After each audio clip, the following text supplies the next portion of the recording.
Welcome back in WT forex academy. तो आज का हमारा टॉपिक है मार्केट स्ट्रक्चर मैपिंग पे। मार्केट का जो स्ट्रक्चर और मैपिंग है, इसका आइडेंटिफाई करना हर ट्रेडर के लिए बहुत ज्यादा जरूरी है। अगर आप एक सक्सेसफुल और प्रॉफिटेबल ट्रेडर बनना चाहते हैं तो उसके लिए मार्केट स्ट्रक्चर और मैपिंग को जानना बहुत ज्यादा जरूरी है। मार्केट में जो लोग बहुत ज्यादा लॉसेस करवा रहे हैं और जो लोग ट्रेडिंग में नाकाम हो रहे हैं, उनकी जो सबसे बड़ी रीजन है वो यही है कि वो मार्केट के स्ट्रक्चर और मैपिंग को प्रॉपरली तौर पे आइडेंटिफाई नहीं करते। आज की इस एपिसोड में हम पढ़ेंगे basic to advance market structures, और इसके अलावा मैं आपके साथ टिप्स भी शेयर करूंगी कि हम मार्केट के स्ट्रक्चर को कैसे आइडेंटिफाई कर सकते हैं। आज की इस एपिसोड में हम कवर करने वाले हैं how to identify market dynamics, basic to advance concept of market structure, how to identify valid break of structure and how to identify valid change of correct। और सबसे लास्ट में हम कवर करेंगे कि मार्केट में जो फॉल्स रिवर्सल होते हैं, जहां पे ट्रेडर्स को ट्रैप किया जाता है, हमने उन चीजों से कैसे बचना है। चैनल पे नए हैं तो चैनल को सब्सक्राइब कर दें, बेल आइकन के बटन को प्रेस कर दें ताकि आने वाली हर वीडियो का नोटिफिकेशन आपको टाइम से मिल सके। तो चलिए स्टार्ट करते हैं सबसे पहले मार्केट स्ट्रक्चर बिहेवियर से। मार्केट हमेशा दो फेस में मूव करती है, ट्रेंडिंग एंड कंसोलिडेशन में, जिससे प्राइस की जो मूवमेंट है वो चेंज होती रहती है। तो ट्रेंडिंग की बात करते हैं तो ट्रेंडिंग में दो चीजें होती हैं, उसमें ट्रेंड अप ट्रेंड भी हो सकता है और डाउन ट्रेंड भी हो सकता है। दूसरा फेज जो है वो कंसोलिडेशन का है, जिसमें मार्केट चॉपी और रेंजिंग दो चीजों को फॉलो करती है। मार्केट या अपवर्ड में मूव करती है या डाउनवर्ड में मूव करती है, या मार्केट कंसोलिडेशन करती है। और जब मार्केट कंसोलिडेशन करती है तब मार्केट लिक्विडिटी स्वीप करती है और इंस्टीट्यूशनल ऑर्डर्स को एक्यूमुलेट करती है। अब जब मार्केट कंसोलिडेशन में मूव कर रही होती है तो वहां पे ट्रेड करना थोड़ा सा मुश्किल होता है, क्योंकि तब मार्केट साइडवे ट्रेंड्स को फॉलो कर रही होती है। तो हमारे लिए वहां पर ट्रेड करना थोड़ा सा टिपिकल हो जाता है कि यहाँ पे मार्केट बाय है या सेल है। जब मार्केट अप ट्रेंड को फॉलो कर रही होती है तो डिमांड जोन को आइडेंटिफाई करना आसान होता है, और जब मार्केट डाउन ट्रेंड को फॉलो कर रही होती है तब मार्केट में सप्लाई जोन को आइडेंटिफाई करना आसान होता है। और जब मार्केट कंसोलिडेशन फेज में होती है तब सप्लाई एंड डिमांड जोन को आइडेंटिफाई करना मुश्किल होता है। और आपने जब भी ट्रेडिंग स्टार्ट करनी है, आपने जो चीज सबसे पहले देखनी है वो ये देखनी है कि मार्केट अप ट्रेंड में है, डाउन ट्रेंड में है या कंसोलिडेशन फेज में है। मार्केट के स्ट्रक्चर को रियल चार्ट पे कैसे आइडेंटिफाई करना है तो वो स्टार्ट करते हैं। आज चार्ट पे देख रहे हैं कि मार्केट एक अप ट्रेंड में है। मार्केट में अप ट्रेंड को एक आइडियल ट्रेंड कंसीडर किया जाता है, क्योंकि मार्केट जब अप ट्रेंड फॉलो करती है तो मार्केट हायर हाई और हायर लो बनाती हुई अपनी ट्रेंड को फॉलो करती है। और जो अप ट्रेंड होता है इसमें आपको ट्रेडिंग सेटअप्स ज्यादा मिलते हैं। अब मार्केट में देखेंगे कि मार्केट एक हायर हाई बनाती है, हायर हाई बनाने के बाद मार्केट हायर लो बनाएगी। उसके बाद मार्केट जो प्रीवियस हायर हाई है उसको ब्रेक करके एक न्यू हायर हाई बनाएगी, और इस फेज को हम ब्रेक ऑफ स्ट्रक्चर कहते हैं। मार्केट में बाय ट्रेंड उस वक्त एंड होता है जब मार्केट का मेजर लो ब्रेक होता है। फॉर एग्जाम्पल, मार्केट जो है वो बाय ट्रेंड को मेंटेन रखने के लिए जो मेजर लो है उसको ब्रेक नहीं कर रही। मार्केट में जो हायर का लो होता है वो डिमांड जोन होता है। मार्केट में मेजर हाई और मेजर लो को आइडेंटिफाई करना थोड़ा सा क्रिटिकल होता है, क्योंकि मेजर हाई और मेजर लो जो है वो हमें सिग्नल प्रोवाइड करते हैं कि मार्केट का जो ट्रेंड है वो कंटिन्यू रहेगा या यहाँ से रिवर्स हो जाएगा। इनको प्रॉपरली आइडेंटिफाई करना बहुत जरूरी होता है, क्योंकि अगर हम इनको प्रॉपरली आइडेंटिफाई नहीं करेंगे तो मार्केट में ट्रैप्स बनते हैं, जो कि रिटेल ट्रेडर्स की लॉसेस की रीजन बनते हैं, और रिटेल ट्रेडर्स को मजबूर करते हैं कि वो ऑपोजिट डायरेक्शन में एंट्री लें। तो ये तो हमने भी डिस्कस किया है अप ट्रेंड को। अप ट्रेंड में जैसे मार्केट हायर हाई और हायर लो को फॉलो करते हुए एक जो असेंडिंग चैनल बनाती है, इसी तरह अब जब हम सेल साइड में जाएंगे तो मार्केट डाउन साइड में लोअर हाई और लोअर लो को बनाते हुए अपना जो ट्रेंड है उसको कंटिन्यू करेगी। और यहाँ पे क्या सीन आपको नजर आएगा देखने में कि मार्केट जब हायर का लो ब्रेक करती है तो यहाँ पर आपको ब्रेक ऑफ स्ट्रक्चर जो है वो बनते हुए नजर आएंगे। अब हम चार्ट पे देखेंगे कि ब्रेक ऑफ स्ट्रक्चर कैसे बनते हैं और कैसे वैलिड होते हैं। आप चार्ट पे देख सकते हैं कि जैसे कि मार्केट अब एक अप ट्रेंड में है, तो अब हम देखेंगे कि मार्केट जो है वो प्रीवियस हाई को कैसे ब्रेक करती है। अब यहाँ पे सवाल ये बनता है कि हम मार्केट में वैलिड मेजर हाई और वैलिड मेजर लोस को कैसे आइडेंटिफाई करेंगे। अभी आप मार्केट में देखेंगे कि मार्केट ने एक अपवर्ड मूव लिया है।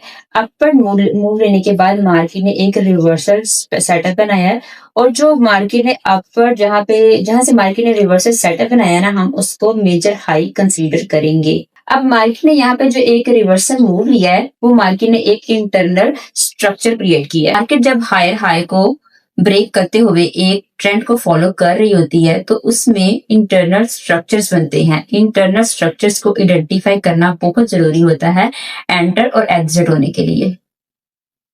अब आप मार्केट में क्या देखेंगे कि मार्केट जब हायर हाई को ब्रेक करती है, उसके बाद मार्केट जब एक छोटा सा रिवर्सल सेटअप बनाती है, तो वहां पे बहुत सारे ट्रेडर्स को ये लगता है कि मार्केट जो है वो सेल हो रही है, लेकिन यहाँ पे मार्केट सेल नहीं हो रही होती है। मार्केट यहाँ पर इंटरनल स्ट्रक्चर जो है वो बना रही होती है।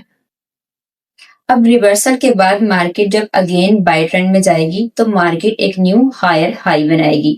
तो हमारा जो मेजर हाई था, उसको जहां से मार्केट ने ब्रेक किया और न्यू हायर हाई बनाया, हम उस लेवल को ब्रेक ऑफ स्ट्रक्चर कहेंगे, जो कि हमें इंडिकेट करता है कि मार्केट अभी भी बाय ट्रेंड में है। इस पॉइंट पर आके मार्केट जो है वो मेजर लो को ब्रेक कर देती है, तो हम यहाँ पे ये कहेंगे तो मार्केट जो है अब एक रिवर्सल ट्रेंड में आ गई है। क्या सिनेरियो देखने में मिलेगा कि मार्केट ने एक मेजर हाई क्रिएट करने के बाद जब मार्केट ने रिवर्स मूव लिया, तो मार्केट ने एक लो क्रिएट किया। लो क्रिएट करने के बाद मार्केट अगेन अपवर्ड मूव लेने के बाद जो अगेन मार्केट सेल होगी, तो हमारे बहुत सारे ट्रेडर्स को यहाँ पे लगेगा कि मार्केट ने यहाँ पर चेंज ऑफ करैक्टर बना दिया, लेकिन वो चेंज ऑफ करैक्टर नहीं होगा। मार्केट अपना मेजर लो क्रिएट करेगी। मेजर लो क्रिएट करने के बाद मार्केट अगेन जो है वो अपवर्ड मूव दे देगी, और अपने मेजर हाई को ब्रेक करने के बाद मार्केट एक न्यू हायर हाई क्रिएट करेगी। सेम सिचुएशन को फॉलो करते हुए मार्केट जो है वो अपना बाय ट्रेंड कंटिन्यू रखेगी। अब जब तक मार्केट जो है हमारा मेजर लो जो है उसको ब्रेक नहीं करती है, तब तक हम ये चीज नहीं कह सकते कि मार्केट यहाँ से रिवर्स हो गई है या मार्केट जो है वो अपना ट्रेंड चेंज कर रही है। जैसे कि हमने अभी रीड किया है कि मार्केट जो है वो अप ट्रेंड को कैसे फॉलो करती है, मार्केट कैसे अपने ब्रेक ऑफ स्ट्रक्चर्स बनाती है। जब हम बेरिश में देखेंगे तो हमारा जो फॉर्मूला होगा वो सेम होगा, और सेम में ही हम देखेंगे कि मार्केट जो है डाउनवर्ड कैसे मूव करती है। इधर भी मार्केट की मूवमेंट सेम होगी। मार्केट इंटरनल स्ट्रक्चर जो है वो क्रिएट करेगी, लोअर हाई और लोअर लो को फॉलो करते हुए। अब यहाँ पे भी सेम सिनेरियो आपको देखने में मिलेगा कि मार्केट अगर अपने मेजर लो को ब्रेक करती है, तो हम कहेंगे कि मार्केट का जो सेल ट्रेंड है वो कंटिन्यू है। और अगर मार्केट यहाँ पर मेजर हाई को ब्रेक करती है, तो यहाँ पे हमें एक चेंज ऑफ करैक्टर देखने में मिलेगा, जो कि हमें ये आइडेंटिफाई करवाएगा कि मार्केट जो है अपना ट्रेंड रिवर्स कर चुकी है। नेक्स्ट हम रीड करेंगे what is break of structure, valid और इनवैलिड ब्रेक ऑफ स्ट्रक्चर। अब मार्केट का जो वैलिड ब्रेक ऑफ स्ट्रक्चर है वो हम कैंडल की बॉडी के साथ कंसीडर करेंगे। फॉर एग्जाम्पल कि अगर हमारी एक कैंडल मूव देती है, वो हमारा प्रीवियस हायर हाई को ब्रेक करती है, लेकिन जो वही कैंडल जो है वो रिवर्स मूव दे देती है, ठीक है, तो उसको हम वैलिड ब्रेक ऑफ स्ट्रक्चर नहीं कहेंगे जब तक जो हमारी कैंडल है वो हमारे प्रीवियस हायर हाई से ऊपर क्लोजिंग नहीं दे देती है।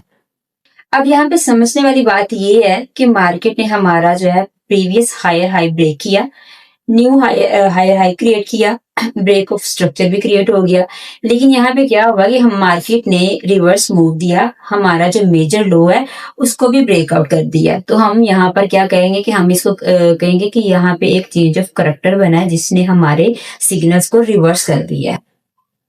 अब यहाँ पे ये बात देखने वाली है कि हमारा जो चेंज ऑफ करैक्टर बना है वो भी वैलिड है या नहीं है। तो हमारा चेंज ऑफ करैक्टर वैलिड कैसे होगा, उसके लिए हम ये चीज देखेंगे कि जब हमारा चेंज ऑफ करैक्टर क्रिएट हो गया मार्केट में, तो जब मार्केट अगर रिवर्सल मूव लेती है, अपर में मूव लेती है, तो अगर मार्केट हमारे चेंज ऑफ करैक्टर के हायर हाई को ब्रेक करके कोई भी कैंडल इस चेंज ऑफ करैक्टर के हायर हाई के ऊपर क्लोजिंग दे देती है, तो हम इस चेंज ऑफ करैक्टर को वैलिड नहीं करेंगे, ये हमारा चेंज ऑफ करैक्टर इनवैलिड होगा। और यहाँ पर हम ये कहेंगे कि मार्केट ने अपना जो बाय ट्रेंड है उसको अगेन कंटिन्यू कर लिया है। अब हम बेरिश मूव में ब्रेक ऑफ स्ट्रक्चर को देखते हैं। तो यहाँ पे भी आपने जैसे हमने बुलिश में देखा है, आप सेम फॉर्मूला जो है वो बेरिश में फॉलो कर सकते हैं मार्केट के ट्रेंड को आइडेंटिफाई करने के लिए।